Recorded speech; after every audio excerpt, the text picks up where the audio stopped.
Good morning, good afternoon and good evening दोस्तों। यहाँ आपका करियर वाला चैनल में बहुत बहुत स्वागत है।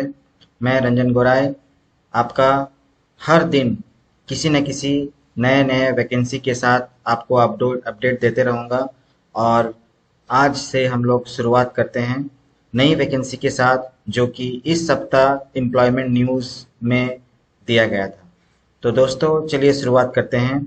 तो ये रहा हमारा फर्स्ट पेज। आपने थंबनेल पर तो देख ही लिया होगा। इसका छोटा सा एक क्लिप दिया हुआ था और इस तरह से हम लोग आज से शुरुआत करेंगे नए नए वैकेंसियों के साथ। तो आज का वैकेंसी जिसमें हम लोग चर्चा करेंगे सैनिक स्कूल तिलैया। तो दोस्तों, भाइयों और बहनों, जिनका भी नर्सिंग में ट्रेनिंग हो चुका है, आप यहाँ देख सकते हैं इस जगह पर नर्सिंग के लिए एक पोस्ट। आप इसको कम मत समझिए, यहाँ पे एक पोस्ट लिखा हुआ है, यानी कि आप अगर इससे डीमोटिवेट हो जाते हैं तो ये ज़रूर गलत होगा। यहाँ पे आप देख सकते हैं कि केवल एक पोस्ट दिया हुआ है, वो भी किस चीज़ के लिए? नर्सिंग असिस्टेंट के लिए। राइट दोस्तों, तो मेरा कहना है कि आप अगर अप्लाई करेंगे तो को एक पोस्ट मान के ना चलें, क्योंकि आपके अंदर अगर पोटेंशियल है तो आपको ये पोस्ट, जो कि सभी को एक पोस्ट नज़र आ रहा है, आपको ही मिलेगा, क्योंकि आपके अंदर वो पोटेंशियल है। इसमें और भी बहुत सारा डिटेल्स दिया हुआ है, बट इस पेज में हम लोग केवल और केवल देखेंगे कि कौन से स्कूल में ये वैकेंसी आया है। ये वैकेंसी है सैनिक स्कूल तिलैया का। तिलैया कहाँ है दोस्तों, ये बातें भी मैं इस वीडियो में बता दूंगा। तिलैया है कोडरमा। कोडरमा एक डिस्ट्रिक्ट है जो कि झारखंड में पड़ता है, जो बिहार के बहुत ही नज़दीक है। तो ये सैनिक स्कूल है क्या? सैनिक स्कूल एक गवर्नमेंट द्वारा चलाया जाने वाला स्कूल है। इसका सारा पेमेंट, सारा क्राइटेरिया वगैरह सब पोस्ट सेंट्रल गवर्नमेंट के ज़रिए फुलफिल होता है। आप नीचे देख सकते हैं, सैनिक school society and that is conducted by ministry of defence. तो ये डिफेंस के लोगों और डिफेंस मिनिस्ट्री के द्वारा चलाया जाता है। ठीक है, तो इसमें हम लोग और भी बहुत सारी चीज़ों का चर्चा करेंगे, जैसे कि इस पोस्ट के लिए, नर्सिंग असिस्टेंट के लिए क्या चीज़ की ज़रूरत है। सबसे पहले आपका 10th बोर्ड क्लियर होना चाहिए। राइट, आपके पास 5 इयर्स एक्सपीरियंस किसी भी ऑर्गेनाइजेशन में एज अ नर्स होना चाहिए। राइट, और भी इसके अलावा बहुत सारे डिटेल्स हैं जो हम लोग एक के बाद एक हम लोग चर्चा करते जाएंगे। तो अभी फिलहाल आप ये जानकर रखिए कि ये सैनिक स्कूल तिलैया का वैकेंसी है। एक स्कूल के अंदर एक नर्स का अपॉइंटमेंट होने वाला है। ठीक है, और ये सेंट्रल गवर्नमेंट का स्कूल है। ठीक है, तो हम लोग चलिए और डिटेल्स के लिए नेक्स्ट पेज में जाते हैं। तो दोस्तों, हम लोग देख लिए कि नेक्स्ट पेज ये क्या है। ये एक ऑर्गेनाइजेशन। तो कौन सा ऑर्गेनाइजेशन है? ये सैनिक स्कूल तिलैया, जो कि मिनिस्ट्री ऑफ डिफेंस के द्वारा संचालित किया जाता है या ऑर्गेनाइज किया जाता है, या उसको कंडक्ट हम लोग बोल सकते हैं, कंडक्ट किया जाता है। और ये स्कूल जो है सीबीएसई एफिलेटेड है। जैसे कि हम लोग हर जगह CBSE affiliated schools, Jharkhand board affiliated schools देख सकते हैं। जैसे डीएवी सभी सीबीएसई एफिलेटेड स्कूल है, डीपीएस सीबीएसई एफिलेटेड स्कूल है। उसी तरह के सैनिक स्कूल और तिलैया जो है ये भी सीबीएसई एफिलेटेड स्कूल है। और आप देख सकते हैं कि स्कूल्स का स्ट्रक्चर, ये इस तरह का स्कूल, ये नॉर्मल स्कूल जैसा बिल्कुल भी नहीं है। आप इस तरह का मत सोचिए, ये सैनिक स्कूल है। राइट, एंड इसमें जो बच्चे पढ़ते हैं वो आगे जाके सैनिक फोर्स डिफेंस में जाकर वो उनका डायरेक्ट सिलेक्शन हो जाता है।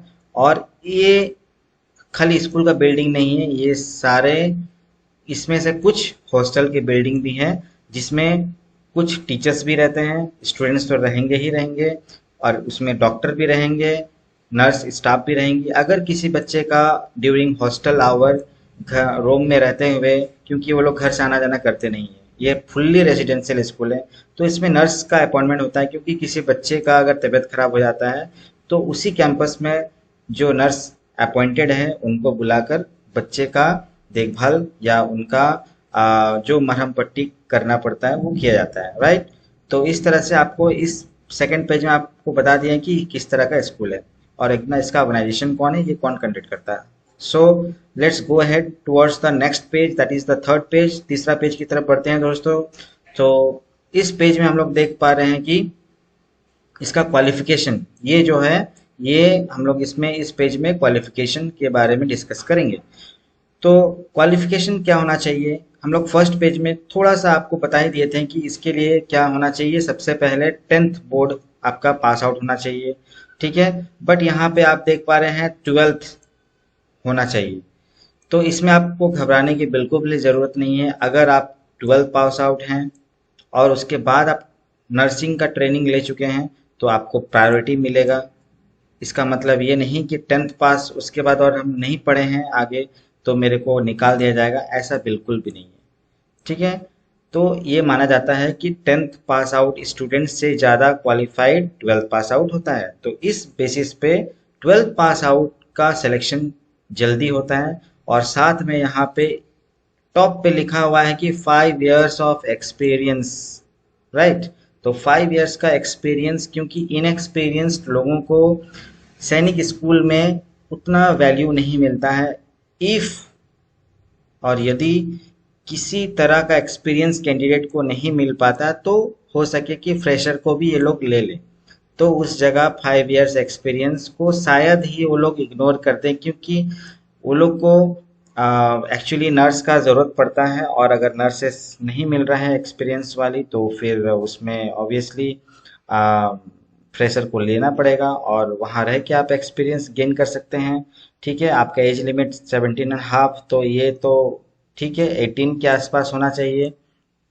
और उसके अलावा आपका नर्स एज अ नर्सिंग का ट्रेनिंग जो होता है वो आपका कहीं से भी ANM GNM का क्वालिफिकेशन जो होता है, यहाँ पे आप ANM या फिर GNM, राइट। इसमें आपको उतना सा पता नहीं चल रहा है तो आपको पता होना चाहिए। आप अगर इंटरनेट में सर्च करेंगे तो फिर नर्सिंग के लिए जो होता है ये 2 कोर्सेस होता है। तो आप कहीं से भी आप जहाँ भी नर्सिंग का ट्रेनिंग होता है आप ये 2 कोर्स कर सकते हैं। तो अगर आप अभी एलिजिबल नहीं हैं, आपका ANM और GNM का ट्रेनिंग अगर कंप्लीट नहीं हुआ है तो कोई बात नहीं दोस्तों, नेक्स्ट टाइम। और ऐसा नहीं कि लास्ट टाइम ये नौकरी का वैकेंसी निकल रहा है, इसके बाद भी आएगा, अगले साल भी आएगा, इस महीने के लास्ट फिर आएगा, अलग अलग स्कूल्स के लिए आएगा। तो आप किसी भी ट्रेनिंग कॉलेज में एडमिशन ले लीजिए ANM और GNM के लिए, ठीक है। और अगर आप को GNM और ANM कॉलेज नहीं मिलता तो मेरे दिए हुए फ़ोन नंबर पे व्हाट्सएप मैसेज कीजिएगा। इस वीडियो के लास्ट में डिस्क्रिप्शन में आपको फ़ोन नंबर और व्हाट्सएप मैसेज दे देंगे और उसमें आप जो भी क्वेश्चन पूछना चाहते हैं पूछिएगा। मेरे जो टीम है वो आपको ज़रूर रिप्लाई करेंगे, ठीक है। तो चलिए बढ़ते हैं दोस्तों हम लोग के 4th पेज पे, जिसमें आपको और थोड़ा डिटेल इसके बारे में पता चलेगा। तो नेक्स्ट डिटेल्स जो हम लोग देने वाले हैं वो है एड्रेस। तो एड्रेस, इस स्कूल का एड्रेस क्या है, ये यहाँ पे प्राइवेट स्कूल लिखा है, ये इस पे मत जाइए। एक्चुअली ये गवर्नमेंट एडेड स्कूल है, ठीक है। ये प्राइवेट एडेड स्कूल नहीं है, गवर्नमेंट स्कूल है जो कि मिनिस्ट्री ऑफ डिफेंस चलाते हैं। इसमें किसी तरह का किसी का कुछ फीस नहीं लगता है, किसी बच्चे को फीस चुकाना नहीं पड़ता है, सभी बच्चे यहाँ फ्री में पढ़ते हैं। नर्सेस यहाँ पे उनको रहने खाने का सुविधा दिया जाता है, लॉजिंग फूडिंग का सुविधा मिलता है, आपको किसी तरह की कोई प्रॉब्लम नहीं होगी। बस आपको यहाँ पे इस एड्रेस पे विजिट करना है। आप अगर फिजिकली जाना चाहते हैं, ट्रेन से जाना चाहते हैं, कोडरमा स्टेशन है, कोडरमा बस स्टैंड है, ठीक है। ये बहुत ही फेमस स्टेशन और बस स्टैंड है। आप किसी भी जगह से, जमशेदपुर से या रांची से या बिहार से, गया से, पटना से होते हुए या किसी भी जगह से आप ये जाइए, कोडरमा स्टेशन आप टाइप कीजिए। कोडरमा स्टेशन में ट्रेन ज़रूर रुकेगी, कोई भी ऐसा ट्रेन नहीं है जो कोडरमा स्टेशन को स्किप कर दे, राइट। और उसके अलावा इसका एड्रेस के बारे में ये आप देख सकते हैं कि तिलैया डैम के सामने, ठीक है। तिलैया एक जगह है, झुमरी तिलैया बोलते हैं, जिस जो बहुत ही फेमस है। तो तिलैया डैम या कोडरमा स्टैंड, कोडरमा स्टेशन, इसके एकदम नज़दीक है दोस्तों। तिलैया डैम के जस्ट बगल में ही ये स्कूल बना हुआ है। तो इसका फुल एड्रेस यहाँ दिया हुआ है, सेम टू सेम एड्रेस लिखा हुआ है। Tilaiya post office, Tilaiya dam, फिर डिस्ट्रिक्ट कोडरमा पड़ता है, पिन कोड ये दिया हुआ है, ठीक है, 825413। इसके अलावा और कुछ कुछ डिटेल्स है। आप फ़ोन नंबर, इस फ़ोन नंबर पे आप कांटेक्ट करके और स्कूल मैनेजमेंट के साथ डायरेक्ट कंसल्ट कर सकते हैं। ठीक है, और जानकारी के लिए मेरे दिए हुए फ़ोन नंबर पे आप मैसेज कीजिएगा, मेरी टीम जो है आपको ज़रूर रिप्लाई करेंगे। तो चलिए दोस्तों, नेक्स्ट और लास्ट पेज की तरफ हम लोग बढ़ते हैं, जो कि मोड ऑफ एप्लीकेशन है। तो दोस्तों, मोड ऑफ एप्लीकेशन क्या है? इसमें आपको ऑनलाइन एप्लीकेशन नहीं करना है, ये ऑफलाइन एप्लीकेशन है। ऑफलाइन एप्लीकेशन का क्या मतलब होता है, ये भी मैं आपको बता देता हूँ। इसमें क्या होता है कि आपको एक इन्वेलप लेना है, और इन्वेलप में एक एप्लीकेशन जो आपको डाउनलोड करना पड़ेगा इस वेबसाइट पे। आप जैसे ही गूगल में जाइएगा और सैनिक स्कूल तिलैया आप जैसे टाइप कीजिएगा, आपको फर्स्ट लिंक जो मिलेगा सैनिक स्कूल तिलैया का वेबसाइट मिलेगा, राइट। उस वेबसाइट में जाके आपको वहाँ पे आप इस तरह का चलता हुआ लिंक मिलते रहेगा कि वैकेंसी के नाम पे, वहाँ पे एक लिंक रहेगा, उसमें जैसे आप क्लिक कीजिएगा तो ये जो पेज दिख रहा है ना, ये पेज आपको मिल जाएगा। ठीक है, उसमें लिखा रहेगा advertisement for assistant teacher, PTI, hospital attendant details, ये सब सब दिया रहेगा। तो उसमें क्लिक कीजिएगा तो आपको एप्लीकेशन फॉर्म का भी वहाँ पे लिंक रहेगा। एप्लीकेशन फॉर्म को डाउनलोड कीजिएगा, इसको प्रिंट आउट निकालिएगा, ठीक है, प्रिंटर से, and then you have to fill up the form. आपको उस फॉर्म को फिलअप करना, आपका नाम, एड्रेस, क्वालिफिकेशंस, एवरीथिंग, सारा डिटेल्स आपको भरना है। और अगर आप ST SC हैं तो आपको 250 रुपीज़ लगेगा। आप देख लीजिए, ये मैं अपने से नहीं बता रहा हूँ, ये आपका वेबसाइट में ऑलरेडी सब कुछ डिटेल्स दिया हुआ है। एम्प्लॉयमेंट न्यूज़ से ये कटिंग पेस्ट किया हुआ है, तो आप बिल्कुल ना घबराएं। 250 रुपीज़। अगर आप ST SC हैं कैटेगरी में, शेड्यूल कास्ट और शेड्यूल ट्राइब, तो आपको 250 रुपीज़ लगेगी। और अगर आप जनरल हैं या OBC हैं, अदर बैकवर्ड कास्ट हैं, तो आपको 400 रुपीज़ लगेगी, जो आपको बैंक से डिमांड ड्राफ्ट बनाना पड़ेगा। किसी भी बैंक में जाइए, ठीक है, no no no no, not in all the bank. आपको स्टेट बैंक नहीं, आप किसी भी बैंक में जाइए, सॉरी, आप किसी भी बैंक में जाइए और वहाँ पे आपको डिमांड ड्राफ्ट बनाना है, जिसको बोलते हैं DD। ठीक है, बैंक में जाके आप DD बना लीजिए। DD क्या होता है दोस्तों? DD होता है डिमांड ड्राफ्ट। डिमांड ड्राफ्ट आपको कैसे बनाना है? आपको बैंक में जाना है और जाकर बोलना है, आप अच्छा रहेगा कि आप स्टेट बैंक ऑफ इंडिया में जाइए। State bank to state bank में तुरंत ट्रांसफर होता है, और किसी और बैंक के थ्रू से अगर हम लोग पैसा ट्रांसफर करेंगे तो थोड़ा टाइम लेता है, 1 या 2 दिन टाइम लगता है। आज मैंने एक चेक सबमिट किया तो वो बोला कि कल या परसों जमा होगा सर, तो 2 दिन के आसपास हम मान के चल रहे हैं कि पैसा ट्रांसफर हो जाएगा। तो इसी केस में हम लोग क्या करेंगे, स्टेट बैंक हर जगह में है, आप किसी भी जगह में रहते हो, आपके आसपास स्टेट बैंक जरूर होगी। स्टेट बैंक नहीं होगा ऐसा बात ही नहीं हो सकता। तो आप जाइए स्टेट बैंक, वहाँ बोलिए DD बनाना है, तो DD बना देगा वो। और DD का एड्रेस क्या दीजिएगा? सैनिक स्कूल तिलैया।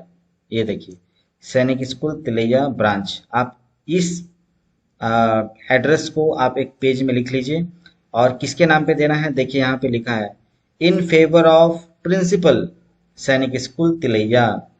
ठीक है, तो आप प्रिंसिपल के फेवर में, वहाँ पे आप DD का भी भरे होंगे तो आपको पता होगा, फेवर का कॉलम रहता है, तो फेवर का कॉलम में आपको प्रिंसिपल भरना है और सैनिक स्कूल का नाम पे या ऑर्गेनाइजेशन के नाम पे सैनिक स्कूल तिलैया भरना है, राइट। तो उसके बाद आपको क्या करना है, आपका जितना भी सेल्फ अटेस्टेड डॉक्यूमेंट्स है, यानी कि आपका मैट्रिक का सर्टिफिकेट्स, 12th अगर है तो 12th का सर्टिफिकेट्स, आपका ट्रेनिंग का सर्टिफिकेट्स, उसको सेल्फ अटेस्टेड करना है। सेल्फ अटेस्टेड क्या होता है दोस्तों? सेल्फ अटेस्टेड होता है उस डॉक्यूमेंट पे अपना खुद का साइन आपको करना है। ठीक है, रनिंग हैंड राइटिंग में आपको खुद का साइन करना है। और उसके बाद उस सारे डॉक्यूमेंट्स को फोल्ड करके, और मत भूलिए कि एप्लीकेशन फॉर्म जो आप डाउनलोड किए हैं उसको फॉर्म भरे थे, अपना नाम, एड्रेस वगैरह सब कुछ सारा कॉलम भरे हैं, उसको भी भर के उसको एनवेलप को के अंदर उसको सारा डाल देना है। और उसमें क्या करना है, एक 25 रुपीज़ का स्टैम्प। ठीक है, ये 25 रुपीज़ का स्टैम्प आपको पोस्ट ऑफिस से मिल जाएगा। ठीक है, और वो टिकट चिपका देगा, या एक स्टैम्प होता है, वो 25 रुपीज़ का डाल देगा। इससे आपको और एक्स्ट्रा चार्ज नहीं लगेगा, वो आपको जमा दे देना है बाय पोस्ट। पोस्ट ऑफिस में जाके 25 रुपीज़ का स्टैम्प लेना मत भूलिए। उसके बाद उसको 25 रुपीज़ दे देना है। वो पूरा बाय पोस्ट के थ्रू से स्कूल के एड्रेस में आ जाएगा। स्कूल आपके इन्वेलप के अंदर जो डीडी है वो डीडी को निकाल देगी और आपको एक दिन इंटरव्यू के लिए बुलाएगी। ठीक है, तो दोस्तों ये बहुत ही ज़रूरी चीज़ है। आपको फिर से दोबारा बता देते हैं कि आपको क्या करना है। एप्लीकेशन फॉर्म डाउनलोड करना है वेबसाइट से। ठीक है, वेबसाइट खाली उतना लिख दीजिएगा कि सैनिक स्कूल तिलैया, आपका फर्स्ट लिंक जो आएगा उसी में आपको जाना है और एप्लीकेशन फॉर्म डाउनलोड करना है। ठीक है, तो उसके बाद डाउनलोड करके उसको फिलअप कर देना है और आपको नेक्स्ट डे आपको बैंक विजिट करके स्टेट बैंक में जाइएगा। अगर आप ST SC हैं तो फिर 250 और OBC जनरल है तो आपको 400 देना है। और उसके बाद बाय पोस्ट उसको सारा जितना भी आपका टेस्टिमोनियल से यानी कि डॉक्यूमेंट से उसको आप सिग्नेचर करके, खुद का सिग्नेचर करके उसको इन्वेलप में डाल दीजिए एप्लीकेशन फॉर्म के साथ। और पोस्ट ऑफिस में जाके 25 रुपीज़ का स्टैम्प खरीद लीजिएगा और आप उसको भेज दीजिए। यहाँ लिखा हुआ डेट, लास्ट डेट क्या है 17 जून तक आप उसको वहाँ पहुँच जाना चाहिए। ठीक है, सैनिक स्कूल तिलैया तक 17 जून तक पहुँच जाना चाहिए ताकि सैनिक स्कूल अपने तरफ से कुछ कार्रवाई कर सके, आप लोग को बुला सके। इंटरव्यू यहाँ पे लिखा हुआ है। ठीक है, टेस्ट होगा, रिटन टेस्ट और इंटरव्यू होगा। एक्चुअली क्यों होता है टेस्ट, क्योंकि बहुत सारे कैंडिडेट अप्लाई करते हैं तो उसमें जिसका सबसे ज़्यादा पोटेंशियल रहता है उसी को लेते हैं। ठीक है, उसके अलावा वो लोग का कुछ अपना क्राइटेरिया है, उसको फुलफिल करना होगा, आपको एक्टिव रहना होगा, डल होने से नहीं चलेगा। ठीक है, इस तरह से ये पूरा पोस्ट वैकेंसीज हम लोग चर्चा कर दिए। और भी कुछ जानना है और किसी और मैटर में आपको कुछ अगर जानकारी चाहिए, अपडेट चाहिए तो मेरे डिस्क्रिप्शन में कमेंट कीजिए। और दोस्तों आप इस वीडियो के बाद या पहले लाइक करना, शेयर करना और सब्सक्राइब करना मत भूलिएगा। ठीक है दोस्तों, thank you, good bye, see you.